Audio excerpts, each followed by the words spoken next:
Hello, everyone, and welcome back to our webinar on the Medicaid changes that are now impending with regard to certain of the provisions. And we will be talking about those immediate provisions and also about the pieces that will be taking effect in 2022. So we have updates now from the New York State Department of Health. We'll be talking about those, the regulations, and the implementation.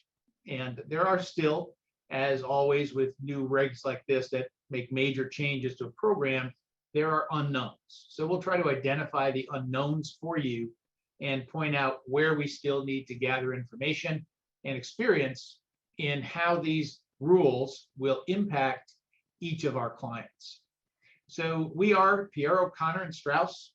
I'm here in Albany with my colleague and senior associate, Frank Hemming.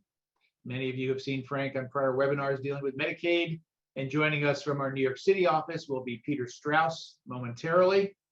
And so we're going to start now looking, I got to get slide control back. There's Peter.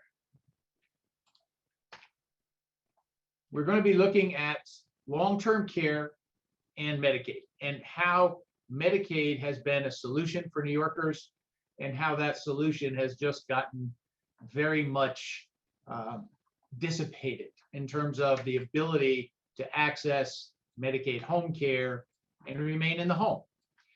When we talk to clients, when you think about this for yourself, when you're dealing with aging parents or loved ones, the key questions: where do you want to live as you age?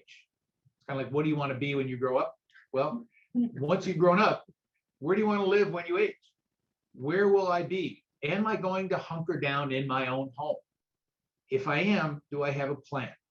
Am I going to look at an adult community? Am I going to look at independent living? Will I need assisted living at some point? And the most chronic illnesses may put me in need of nursing home care. So where do I want to live?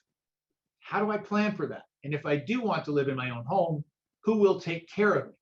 And this has become one of the primary challenges in home care today, and that is the severe labor shortage and inability to find the abundance needed for home health aides. So that's a problem that I don't know has an immediate solution. So we're going to talk about the home health care program under Medicaid, how it interplays, how it works, and for our clients and those that we advise and counsel, how do you now navigate the rules that will be taking effect very shortly? The ultimate question is, how do you pay for it? And we've talked about long-term care insurance in many of our programs. We still think it's a great solution. Clients that walk in our door that bought a New York State partnership plan, many of you don't even know what that is because you can't find them anymore. They're not sold. No company is writing it. The law is still perfectly on the books. But the New York State partnership, if you bought that policy in 1995, you were pretty much fully insured at this point because it has a 5% compound inflation rider, and your benefits are likely $500 or $600 a day.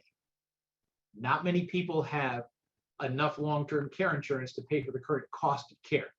And that cost of care across New York State for nursing home care is ranging in the $15,000 to $20,000 per month range. And for home health care, people don't really realize this, but it could even be more. So if you have private long-term care insurance or one of the life insurance products that will spin off cash flow, then you can be insuring the risk and not relying on Medicaid, which may give you better choices. Private pay, how much can you afford to pay without depleting all of your resources? And this is where the cost of care and the double-digit inflation rate on care has really stripped away almost everyone's ability to pay for long periods of time. We're looking at $200,000 a year as a cost of care. And so for people who have life savings of $400,000 or $500,000, you're looking at 2.5, 3 years, and your entire life savings is drained. So that leads many, many people to Medicaid. That's what we're going to focus on today. Medicare, not in the conversation. Medicare does not cover long-term care services. So we need to know about Medicaid and the Medicaid rules and how they impact our clients. Medicaid has two very distinct programs. One is chronic care. So for nursing homes, you have a set of rules. You have a 5-year look back period. So if you have assets and you try to give away assets to qualify for Medicaid, if you apply for nursing home, they're going to go back 5 years, do a very comprehensive review. They audit every account, every check that you've written, every credit card that you've used, and they look at all of those things and do a 5-year audit. They then assess a penalty if you've given assets away during that 5-year time period. And we've had that 5-year look back period since 2006. That's a federal law. And for chronic care, it had to be 5 years. We do have things that we'll talk about toward the end of the program that we can do, even at the 11th hour, for people who need nursing home care. And there are ways that you can still qualify for Medicaid and preserve some of your assets. But you have to navigate that 5-year look back period. And you have to be prepared to do that. And we try to prepare people far enough in advance. On the flip side, for community-based Medicaid, and this is home health care benefits, we have a variety of programs in New York State: Medicaid managed long-term care, something called the Nursing Home Transition Diversion Waiver Program. We have the Consumer Directed Personal Assistance Program. There are other waiver programs, a TBI waiver, et cetera. Medicaid has very complex and very nuanced home care and community-based programs. So you need to know how those work, what the distinctions are. But now we have new rules that kind of cover all of those home care programs. We have adult daycare. And Frank, we preach to our clients all the time, there's no look back for home care benefits. And many people don't understand that. They don't even know that home care exists under Medicaid, number one. And they don't understand that they can shift assets, transfer assets, no 5-year look back period. And under current law, as we sit here today on September 23rd, no look back at all for Medicaid home care benefits. So the government, the state of New York, looked at this. They appointed a Medicaid redesign team. And we're going to talk a little bit about that history in a moment. But what we've got is new rules that went into effect on October 1st of 2020. But because of the pandemic and federal regulations, they could not be implemented because of COVID. But now we're at a point where some of the rules are going to be implemented in November. Others of the rules we'll talk about will be implemented in 2022.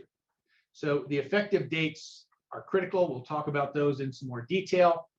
These are the regulations that got finalized on September 8th. So it's all new. We're on it's September 23rd. September 8th is when the regs passed. Here we are today talking about them. 18 NYCRR is the code of rules and regulations for New York. And those are the section numbers. Don't have to know those unless you want to look it up. But it's important to realize what's happening here. The stated purpose here, the regulations modernize the PCS and CDPAS, Consumer Directed Personal Assistance Services regulations, codify current department policy, means that becomes statute and regulation, and align Medicaid managed care organizations, this is the MLTC program, MCOs, their authorization roles and responsibilities to those of the local departments of social services. And if you remember back when the Medicaid redesign team 1 brought in managed long-term care, it pulled some of those functions away from the counties and put them into managed long-term care companies. And now we have the local departments of social services being taken further out of the game and adopting a variety of new rules. And I want to bring my colleague Peter into the conversation here. And Peter, we're looking at these regulations, and they came about, and we knew they were coming a year and a half ago. They've been delayed because of COVID, but we knew that there was going to be a serious consequence to what the state was doing because it was designed to cut $2.5 billion out of the budget.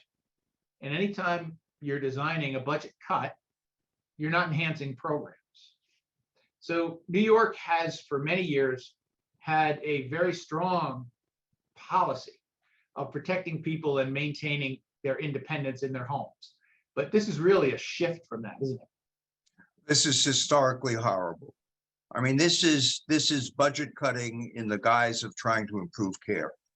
And And we're going to be seeing the effects of this on people and more families becoming impoverished, which was exactly what the basic case law in our history says you're not supposed to do. In 1999, the Supreme Court in the Oswald case, a decision written by Justice Ruth Bader Ginsburg, by the way, basically said people have a right to have benefits from government to prevent them from being institutionalized. Of course, here we have the question, if people are kicked off of Medicaid home care, do we have the beds in institutions anyway, which leaves impoverishment at home? And then we had the Shaw case from New York State Court of Appeals that really strongly created the basis for New York's very generous programs, leading to big budget costs, no question about it. But in the Shaw case, it said, government can't stop people from doing which government's own rules require them to do in order to avoid impoverishment. And when you read these, and as we talk about them today, I think we have to ask whether New York has lost its way and what do we do about it? So we've got the social and political arguments to stop this, but we also need, as we will talk today, some of the practical solutions to these new rules. It's not a good picture. It's not, and it's going in a very negative direction. So the things that you're speaking of, Peter, we've been dealing with, and New York has a history of very strong advocacy. The New York State Bar Elder Law Section, which we're all members of, has been very vocal but not only lobbying, but also litigating when the state government goes outside of federal regulations or federal rules. There is a preemption that the state has to come back in. We've litigated those cases. I've litigated to the Court of Appeals twice on that very issue. And so we're anticipating that there will be more fair hearings. There will be more Article 78 cases, which is suing the state in Supreme Court, and more actions, perhaps federal court actions as well, that will challenge the state's implementation. So we're rolling these rules out. They're staggering out, and you see on the slide here, certain aspects of it are going to come out at different times. And we're going to talk about each of these, the independent review panel, the independent practitioner panel, and anytime they call anything independent, Peter, it almost certainly is not. Right.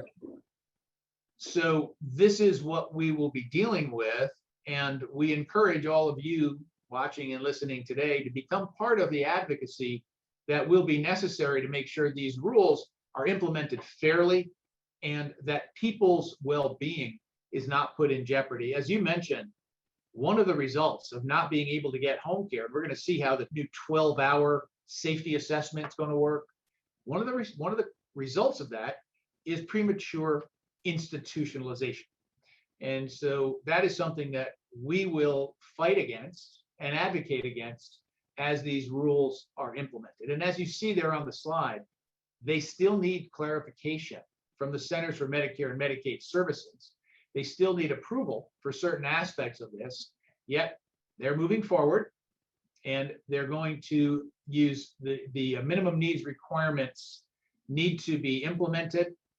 And the plan enrollment requires managed long-term care plans to keep it unchanged until they are. So it's status quo until the new rules are fully rolled out for certain aspects. And there's going to be a little gray area here. But keep in mind that these are the rules coming into play. We're going to look at the financial aspects and the medical aspects of Medicaid applications and walk you through what these proposals are. So, number one, we now have a new independent assessment. So the Department of Health is replacing what the local DSS offices and HRA currently does, many of their functions in processing a Medicaid application, the managed long-term care plans that do assessments, and we're going to have Maximus. Maximus is already part of the program because they do what's called the conflict-free assessment. And Maximus is the new independent assessor, so they will be doing not only the conflict-free assessment, but they will also be doing determinations of personal care and CDPAS services, and they'll be doing that in one evaluation. And for those of you that do Medicaid applications, you know that you have two assessments now. You have a Maximus assessment, which is really designed simply to determine whether someone is chronically ill enough to be eligible for long-term care services. And then you have a second assessment that's typically either done by the managed long-term care company, or if you're using nursing home transition diversion waiver, it's by a separate group. If you're using the immediate needs program, it's by the county. So the assessments are being done by different people. It's going to all be done now by Maximus. They are the independent assessor, and they're going to do one community health assessment, for which the state is supposed to be developing a new tool, a uniform tool to assess hours and need. And the standards that we're going to go through next will all be interpreted by Maximus. So Maximus is a key player here, and we need to look at what they're doing, what their capabilities are, and whether they're going to be able to handle this volume, because all of these applications are now going to flow through them for assessment purposes. We also have an independent practitioner panel. So in this case, we have services that are ordered by a qualified independent practitioner. Well, who is the independent practitioner? Doctors, DOs, nurse practitioners, physician's assistants, selected by New York State. Are they independent? If they're employed by the state and out to enforce the regulations of the state, are they independent as to the consumer? And we will see. This could be one of the areas, as Maximus, as the independent assessor, we have to look at fair hearing rights and how do you challenge the interpretation of the rules by an independent assessor or by an independent physician or practitioner panel. And so this is another major change. And of Question I course, have here, this is the concern is, of course, whether this is going to be a bunch of gatekeepers rather than people advocating for the care that people need. And we're going to be testing that out. well, if you think just in pragmatic terms, and Frank does most of the Medicaid applications in our office, if you think about how applications are filed, who does the assessment, what happened when managed long-term care came in and the MLTCs had to go after the conflict-free assessment, had to go after the pooled trust eligibility determination, had to go after the county or HRA's financial eligibility determination. We had a flow chart and it was 4 to 5 months before you got service. So the state had to react to that because certain people couldn't undergo that. So they created something called the immediate needs program for emergency situations so that people could get it within 12 days. And that immediate needs program is now lumped in with the same assessments done by Maximus that they're going to be doing all the other assessments. So one of the concerns that we have is, and it's called New York Medicaid Choice, that's Maximus. Do they have the bandwidth? Do they have the capacity to schedule all of these assessments and to do it in a timely fashion so that the needs of vulnerable elders and people with disabilities are met in a timely fashion?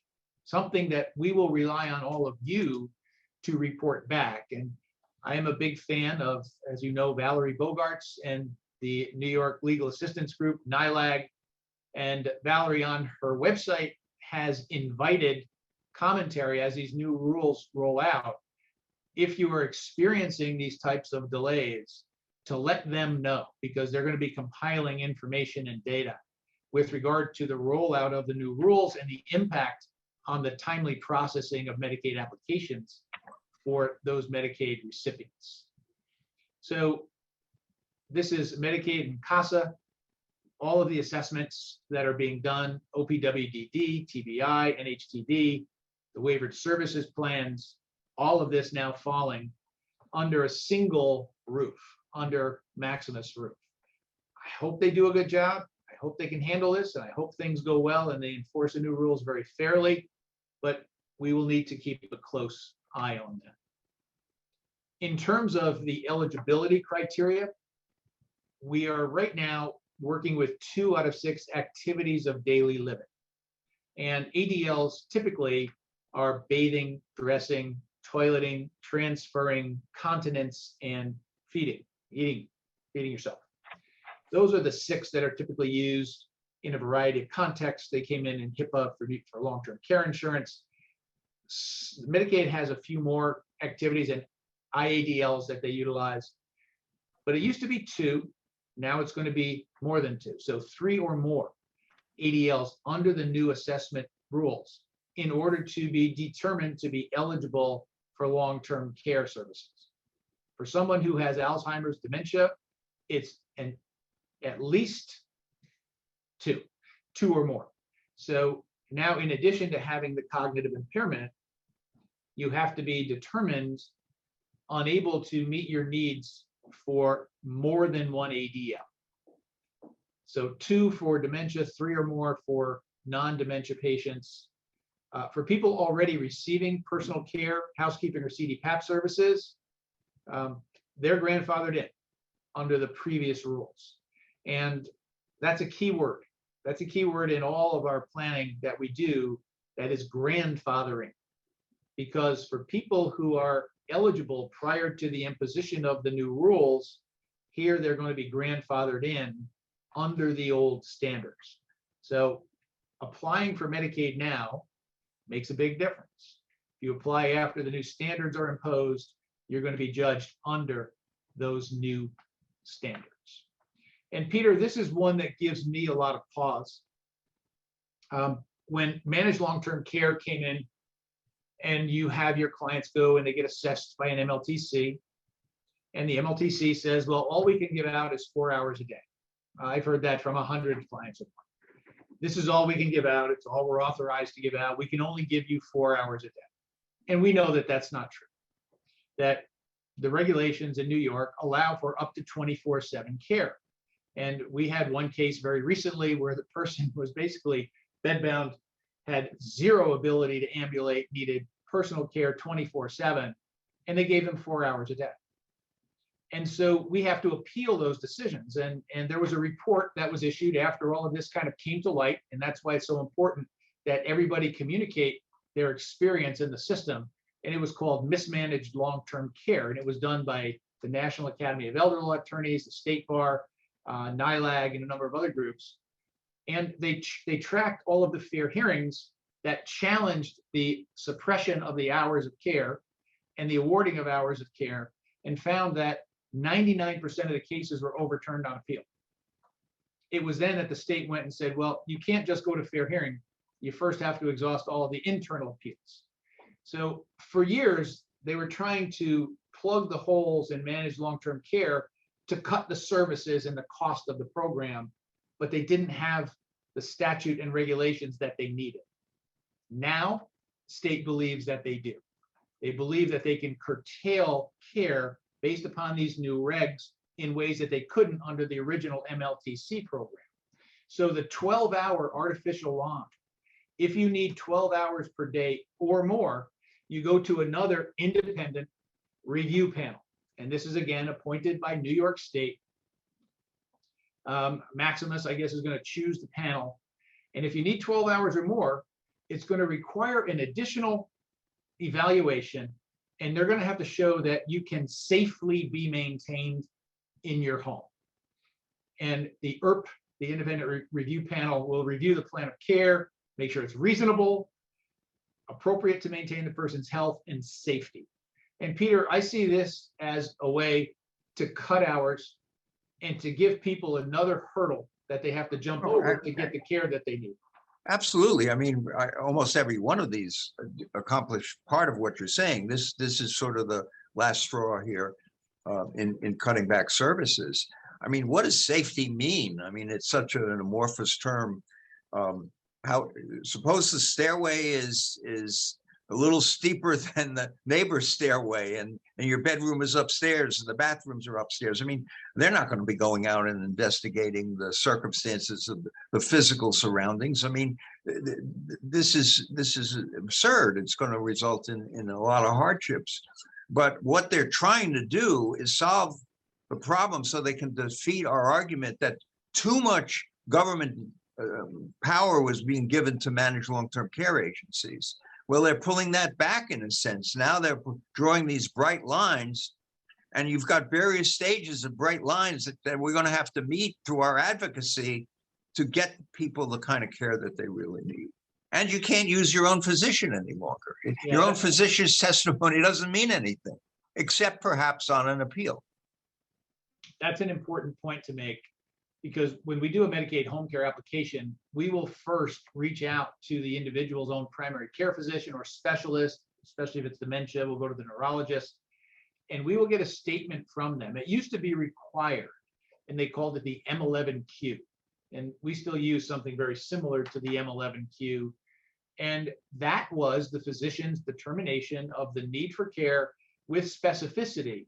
And it's a task-based assessment. So they would go through what the person's day looks like, why they need care at the various times of day. And at the end of the day, if that came out to 24/7 care, that was very potent evidence. When you went, if it got denied at the level of the administrative appeal or the fair hearing, you now had a doctor's statement, a doctor's affidavit saying that this person needs 24-hour care and here's why.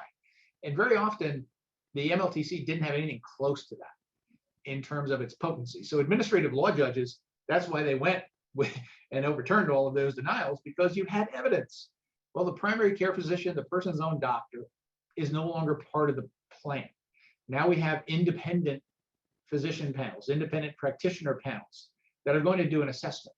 And are they going to go out and examine each one of these people individually and personally, or are they just going to review records that are in front of them?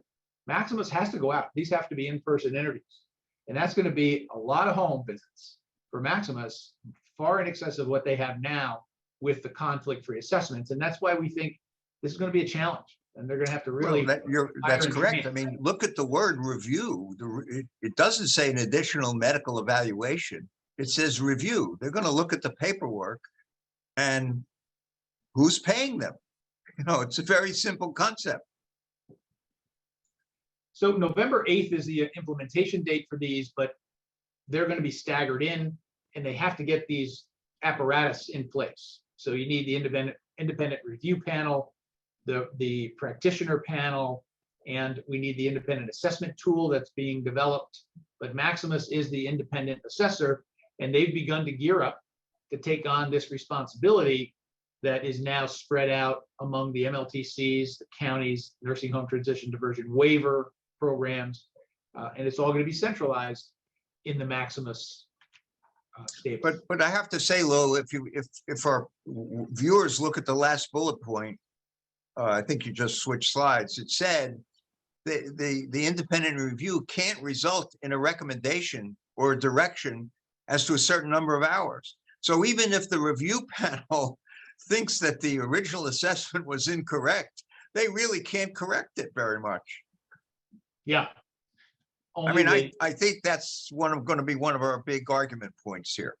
Only the scope, type, amount, or duration of services, and that's all they can review. So some other changes, the new regulations also say that local departments of social services or managed care organizations no longer have to inform applicants of other alternatives. So right now they have to talk to people about things like the consumer-directed personal assistance program. We have a lot of clients that rely on that. It's a lifeline. If you're in an area, especially rural areas, that agencies can't staff your case, you can pull in family members and others and build a care team under the personal assistance program. But they don't have to even talk about that anymore. And Peter, this is just mean-spirited. It's patently unconstitutional as well as being mean-spirited. I can't believe that could withstand challenge. I mean, I just had a personal experience. You know, my dermatologist sent me for Mohs surgery, but didn't tell me that there's another alternative procedure because his hospital doesn't have the equipment. It's the same kind of thing. They're denying people the fundamental right to provide for themselves the best choices. Where's the concept of freedom of choice? You can't have freedom of choice if you don't have information. And this is a denial of information. Well, Peter Strauss, I remember a meeting that I went to where they made it a crime for lawyers to talk to clients about how to qualify for Medicaid. And that was deemed patently unconstitutional and a suit by the New York State Bar Association. And I remember seeing you in a prison outfit with a ball and chain, right, delivering the lecture to the Bar Association, 500 very nervous attorneys in the room, all of whom were felons at the time. And you really calmed the storm with that outfit and presentation. Well, maybe I should go find that ball and chain and the striped sweater We may- again, because we may need it. We may need it again. So the regulations also require that the designated representative or the consumer, if they're self-directing, be available. So they don't want to have a situation, and this, I don't know if this is a problem, Frank, in any of our cases anyway, but they need someone to be available to make sure that the consumer side of this is being fulfilled in all the functions and the duties that that representative has to complete paperwork and to make sure that all the assessments can be completed in a timely fashion. No real guidance on what this means, but that's what our theory is. And for now, we're sticking to it until we learn more. Just think of what this concept of availability means for a son or daughter of an elderly person who has a full-time job and whose employer isn't too flexible with following the laws of family leave and things like that. What does availability mean? That they have to take off time from work to wait for someone to come and make a home visit to do an evaluation? I mean, I think this is another area of attack on the rigidity of these regulations. So here's another one that could be a backhanded attempt to expand denial rights. And that is, current law and new law says that they have to articulate the bases and rationales to deny, discontinue, or reduce services. And that's good, that they have to clearly identify it. But then it says that they can clarify in regulation additional appropriate bases for such actions. And we don't know what those are, but are they going to try to expand the reasons for denials of care? That's something that, again, is going to need careful watching and monitoring to see what they come up with in terms of those additional bases for denial or reduction in care. Always, whenever you have services and your services are reduced for your client, ask for aid continuing so that the services continue throughout the process of appeal. That is extremely important because otherwise they will get terminated, but aid continuing will keep them on benefit until you're through the appeal process.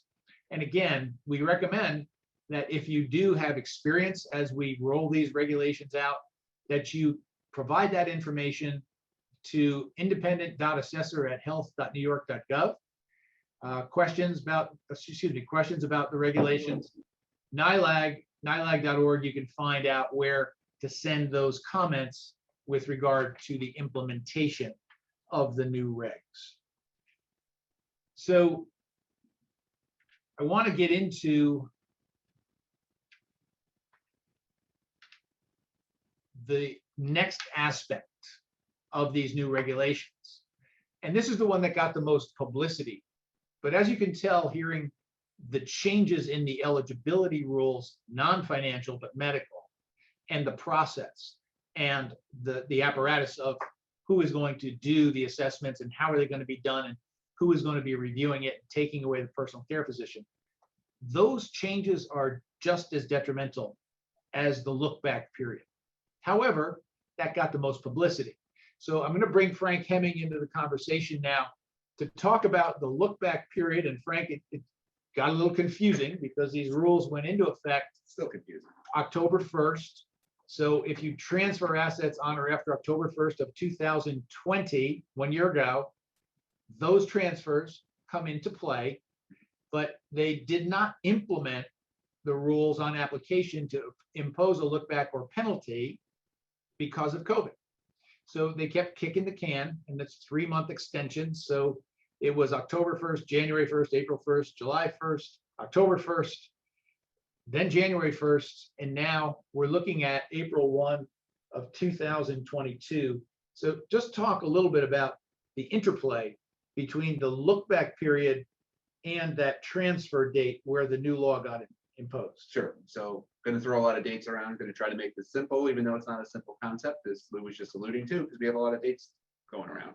So if you made transfers prior to October 1st of 2020, and then you apply for home care, you don't have anything to worry about. You made your transfers prior to when they were even going to start looking.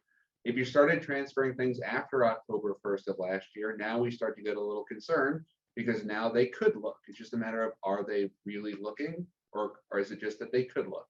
Currently, they're not looking. They haven't been looking. We've been doing these educational programs for a long time now and saying, we're going to keep monitoring the situation. They're going to start looking, they're going to start looking, they're going to start looking. Well, we're still hearing the same thing. They're going to start looking, but they're not looking yet.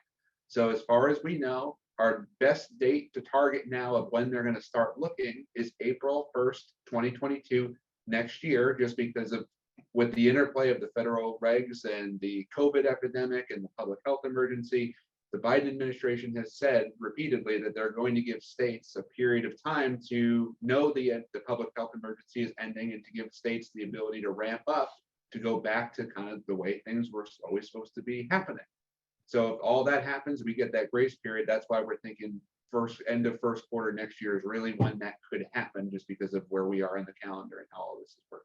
So Frank, when that date does hit and they start the look back period and the enforcement of these new regulations, will it be fully retroactive at 30 months or is it some other method? It's going to be phased in, right? And this is what we've been talking about again since all this kind of came out. It's just the amount of time they're looking back is just getting longer because we're further in the calendar and we're looking back to October of 2020. So if we get to next year, we get to April of next year and they actually start doing what we think they are probably going to do at this point. So we get to April of next year, we look back. So if you do an application for home care services after April 1st, 2022 next year, what they're going to do, all the local counties are going to require you to document all your financial assets and resources and all of your financial history all the way back to October 1st, 2020. So if it's in April, it's an 18-month look back. If it's May, it's a 19-month look back. And then what they're going to do is they're going to audit those statements and look to see, have you given away things in that period of time, just like they do and have done for a long time with nursing home applications. They're then going to total it all up. And if you have given away stuff, they're going to assess a penalty period. We're going to talk about that. So will existing Medicaid beneficiaries be grandfathered or re-examined on recertification? We don't really know. I mean, we haven't been given any clarification that they're going to penalize people on recertification, because when you applied, they weren't looking at the look back, but it's still one of those areas of gray that we haven't really gotten news about this because they have all this other stuff to worry about. They have all those new regulations to worry about that we just went through. So if you're in the Medicaid program, you know that you have to spend down to a certain level of assets. We're not going to go into great detail. We do that in other webinars that are on our website. But Frank, just briefly, these are the base levels. What do people have to get down to in order to qualify financially for these Medicaid benefits? 15,900 of assets if you're a single person. If it's two spouses both applying for benefits, 23,400. We have the numbers on the slide for income as well. 904 for income, 1320 for a couple at home, both receiving home care, and then we have the nursing home numbers there where we have one person institutionalized, one person at home with the minimum monthly needs allowance and the community spouse resource allowance. It's not really part of today, so let's not talk about that. We've got enough to talk about. So certain assets don't count against that $15,900 cap in New York State. If you have an IRA, 401k, or qualified retirement plan, even a Roth IRA, and you're taking periodic payments, that asset is not a countable asset. That's a major exception. The income is still countable against that 904 or 1300, but the asset is exempt. If you're living in your home, the home is exempt. If you have a spouse living in the home is exempt. Other eligibility exceptions apply for disabled children, caretaker children. But by and large, if you still own your home upon death, it becomes a collectible asset. So any Medicaid paid on your behalf would be recouped. So we don't really have to do a lot of planning for IRAs and 401ks, but we definitely want to do planning for the home to make sure it gets into a trust and gets protected. Everything else has to get down to $15,900. And when do people start thinking about this? When do they need a fireman? When the house is on fire. And when do they need a Medicaid attorney? When they need Medicaid. So very few people get out in front of it and plan. And if you don't, and you try to give assets away and then apply for Medicaid, Frank, what happens? We have to worry about the penalty periods and potentially losing money, right? You do your planning early. Typically we can save all or at least a good chunk of your money. The longer you wait, the more money's at risk, the less we can save. So the numbers on your slide now is just a hypothetical example of what the transfer penalty could look like when they start looking. So if we give away $140,268, it's after and we're filing after April 1st of next year, again, assuming they are starting to look, assuming they are enforcing the penalty, you take the total number of assets you gave away, you divide it by the penalty number. Now, the penalty number on this slide, that 11,689, that's the current penalty number. There will most likely be a new penalty number for 2022. We don't have that yet, so we had to plug in the number we do have. You do the division, you get 12 months. That if so, essentially, if you give that away, that amount of money away, and they find it, you're ineligible for Medicaid for 12 months, and then you're on your own to privately pay through that period of time, because Medicaid isn't going to start paying for you because you gave stuff away. So it's broken down by regions, and these are the regions. So find out where you are and what your penalty rate is, the 2021 number. You'll see that 19, 20, 21, it doesn't go up a lot, but it goes up incrementally each year with a little inflation factor. And it's important to remember that there are two very distinct time periods, and most people don't really comprehend this. You've got a look back period. So if you apply for Medicaid on April 2 of 2022, and they have imposed these new rules, you're now going to look back 18 months. And you're going to have to then gather up information data, what was given away during that 18-month period. That's the look back period. You then assess a penalty period based upon what was found by the Department of Social Services. Is it a transfer within the 18 months, and who is it transferred to? And if it's a penalized transfer, you do the calculation and you're ineligible for a number of months of Medicaid. This has been the rule, Frank, for nursing home Medicaid for many, many years. We now have the same rules coming in, which will be implemented next year, in terms of Medicaid home care. There are nuances, though, because when you're in a nursing home, guess what? You're in a nursing home. Mm-hmm. But if you're in home care, you have to be otherwise eligible for care. But how do you know if you're eligible for care before you apply for Medicaid? So there's a little catch-22 there. And the otherwise eligible phrase is going to need to be interpreted here. And we were thinking that, okay, we can use the primary care physician to determine the eligibility of the individual, but now you can't. It doesn't have any bearing on the case. So this is something that, again, is going to have to be clarified, and we're going to have to figure out what otherwise eligible means in a home care context. Certain transfers, though, don't count. You can give stuff to your spouse. You always can give things to your spouse, no penalty, no questions asked. That doesn't mean there's not more things we want to do, more planning we want to take, because now the spouse has everything. But to get people Medicaid eligible, if you have a spouse, one of our tried and true strategies is give it everything to the well spouse. If you have a disabled or blind child or a trust for them, you can move everything to that individual or that trust free of penalty. Or if you establish something called a sole benefit trust, which we don't do a lot of, just because typically there are payback provisions in there, but it is another loophole, if you will, of how we get around getting you eligible quickly. If your house is on fire and you need that Medicaid, you need it quickly. Yeah. So there are also eligibility rules that deal with carved out exceptions. Not every transfer should generate a penalty if it's done in ways like this, that it's designed to dispose of assets at market value. You thought you were selling it, not giving it away. They determined the value you used was the wrong value. If it's done at arm's length, that is an exception. If this is the one that we try to use, and takes a little bit of evidence and a hearing, but if you gifted assets for a reason exclusively other than to qualify for Medicaid, that transfer could be exempted. And if the assets are transferred, but then returned, a return of assets will vitiate the penalty, and you can get somebody on Medicaid. And we've used all of those reasons, that application, in a variety of different cases. It's very fact specific, and in most cases, this is going to require some type of a fair hearing in order to make your case. So are transfers to a pool trust exempt?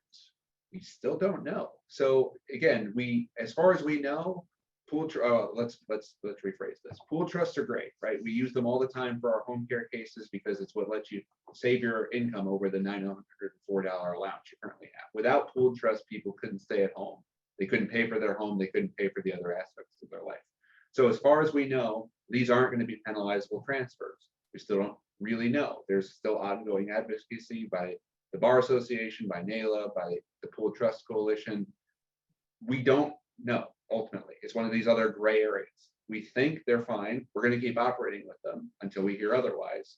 But we do have to be leery of, this is another area of clarification that's going to be needed. So pool trusts, and Pierre, you can weigh in if you want to, you've set up a number of pool trusts and administered them.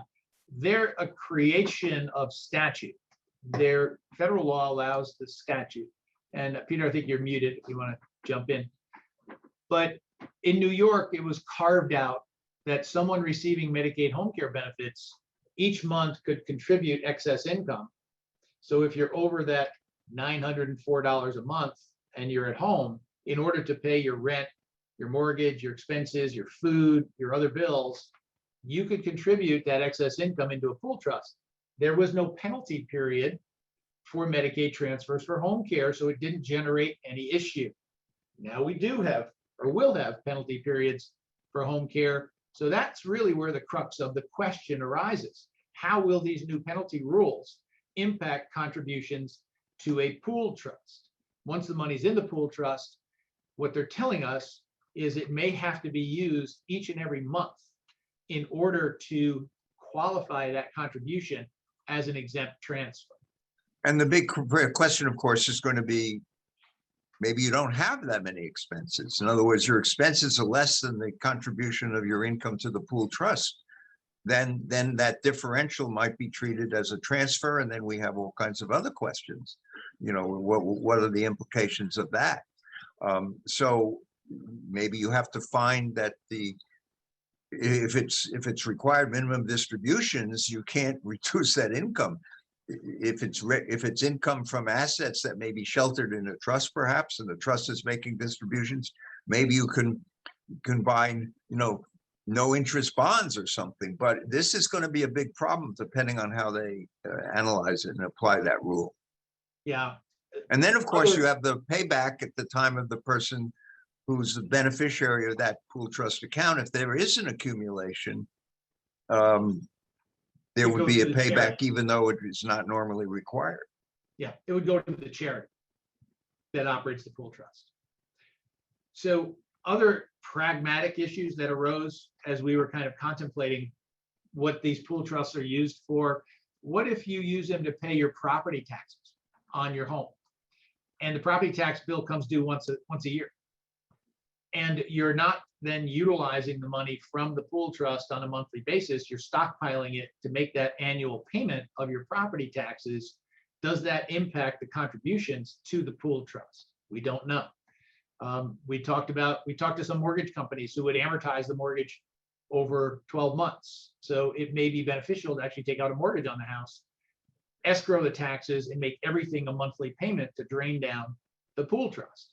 So we'll be thinking, and as they roll out the regulations, again, this part of it doesn't come into play till 2022. We'll be looking at ways to advocate and protect additional income. So Frank, we have 10 minutes. Let's talk about planning. What steps can people take now to access community Medicaid? So ultimately, we want to start planning that way. If the need for care arises, that you're going to look eligible. So how do we do that? We use trusts. We use our Medicaid Asset Protection Trust. We've done a lot of education on those. So essentially, we create the trust, we put your assets in it, and then at the time of application, you don't have $15,900 sitting in your name or that's all you have left in your name at that point. Sometimes if you don't have a lot of money above the allowance, you just spend it down. Your home needs repairs, you need a new car, you have to pay, if you haven't prepaid for your burial. If you have that community spouse, sometimes we just give it to your community spouse. There's a lot of things that we can do, but typically trusts are going to be, you know, one thing that we're going to consider with the clients, just depending on each situation. We also, like we were just talking about, we use pool trusts to save your income. We don't set those up until the time when you need them. So the trust for your assets, we can plan in advance for. The pool trust, we typically don't do until we're actually in the place where we're going to be applying for those Medicaid benefits. So one of the things that comes up when clients come in, and we've been advocating for people to apply for home care benefits in anticipation of the rule changes. Now, to get guaranteed that you're grandfathered under the existing rules from a medical perspective, the application has to be filed in October, because November 8th is the stated implementation date, although it may well take a few more months to get all of the pieces of the puzzle put together so they start enforcing those rules at application. But getting to the office of the Department of Social Services or in New York City, HRA, getting there in advance of the implementation of new rules. From a financial perspective, we've got some more breathing room and some time. We have until April 1 of 2022, we think. But for the other rules, you need to get your application in virtually immediately. So clients always ask, how do I know if I'm eligible or not? How do I know if I'm going to qualify? And as I'm going through this process and kind of getting it done very rapidly, what program should I apply for? Should I be looking for nursing home transition diversion waiver? Should I go through a managed long-term care company? Should I apply for a consumer-directed personal assistance program? We have utilized geriatric care managers. They're worth their weight in gold. They do a phenomenal job helping attorneys and families triage this system to figure out how you apply and what you apply for and whether or not you're going to be eligible and should and can apply now. So we use a company called Everhome Care Advisors, Nora Barato, Susan Bale. They do a wonderful job, go out, meet with our clients in their home and do this preliminary assessment to determine whether they're going to qualify for Medicaid benefits. We think that wherever you are, that's a great way to do it. Use a geriatric care manager, get an initial assessment to determine, number one, if they are eligible, and number two, what's going to be the best path and course to follow, what's the best program for them to enroll in. So the financial criteria, the medical criteria rolling out at different times. But let's talk about a quick case study, Frank. So meet Patricia, her income is $23.70 a month. She's got some assets. She's got an IRA, some checking and savings, so some cash in the bank, her home, and some stock. So pretty run-of-the-mill, client that comes in, talks to us, wants to do some planning. But she's got some assets, and we know that she can only keep $15,900. So the question is, If we start planning now, when can we have her ready? Well, luckily we're really good and usually really fast if we can be. So if we started today, hypothetically, if we could move things fast enough, she could be eligible by October 1st, just assuming we can move things fast enough. How's that possible? Well, we create that trust, that Medicaid asset protection trust, we put her house, her stock, and some cash in that gets her assets away from her. Then we create that pooled trust. We assign all of her income above the 904 to the pooled trust. And congratulations, she's now Medicaid eligible with still no look back period because we're doing all of this prior to the implementation of the new rules. So once we do all those wonderful things, her assets are down to 15,900, her income's down to 904. She's got the trust and the pooled trust to protect her assets and her income. We still don't have that waiting period, that penalty period, and we still actually even got under the gun for the new regulation. So she actually be assessed under the existing rules with the lesser criteria for medical qualifications, her current position still being able to do things, not getting thrown kind of under the bus with the new groups from Maximus. soon we'll be calling these the good old days. Once the new rules take effect. And we don't have this opportunity any longer. And this was somewhat unique in New York State. Our home care program was very generous, as we talked about, Peter and I. New York had a real dedication to keeping its elders in their homes and to providing community-based services in a very robust way. Budgets have not allowed that to continue. So here we are facing the fiscal reality of these curtailments, but there is still a limited window to take advantage of these new rules. And in this case, get immediate Medicaid eligibility for home care. We can be doing that up until April of 2022, but now for those other applications will be assessed under the new medical components with Maximus as the independent assessor, the independent review panel, the independent practitioners panel, and all of those other changes. Those are coming this year, starting on November 8th. So Frank, very quickly, in the couple minutes we have left, how does that trust work? A lot of clients ask about it. It has to be irrevocable, but there's a lot more to it. It is. So the nice take home with the trust is it's very flexible, even though it sounds scary. So you have to appoint someone to manage your trust and be your trustee. But the nice thing is you can change your trustee whenever you want, for any reason that you want. We set up beneficiaries of the trust, right? So that the trust is an agreement between you, your trustee, and it's actually in place for the benefit of your beneficiaries. The other nice thing that we carve into our trusts are you can change your beneficiaries at any time. So we put in a whole bunch of stuff to your trust, depending on what you have and what your situation is. So if it's a Medicaid planning emergency situation, we're going to put pretty much everything you have in there. Other than that 15,900, And then your other exempt assets, like your retirement account, one car, things like that. So all kinds of stuff goes in, it hangs out there during your lifetime. And then when you pass away, it goes to your beneficiaries free of probate. And that's a big win for the clients there too. Even if you never need Medicaid, right?